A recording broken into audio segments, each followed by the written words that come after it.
দিয়েছি তো বলেই দিয়েছি যে শোল মাছ পোড়াবো, এই যে তার পোড়ানো হচ্ছে।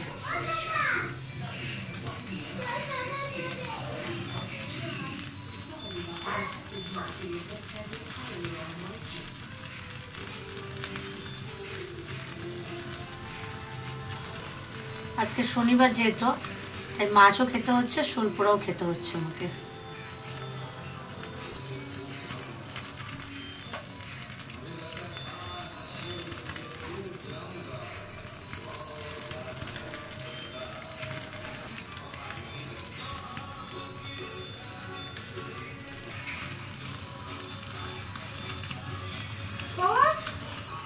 আসছে কীভাবে ঘুরিয়ে ঘুরিয়ে ঘুরিয়ে ঘুরিয়ে, তার একভাবে পোড়ালে তো হবে না আমার, না? এই এই যা যা, টক দেবে, টক দিয়ে খুব ভালো লাগবে। উড়ে গেছে। দেখো বন্ধুরা, মাছটা পোড়ানো হয়ে গেছে। এটাই সবার পাতে একটু একটু করে জানিয়ে দেবে, দেখতে পাচ্ছ।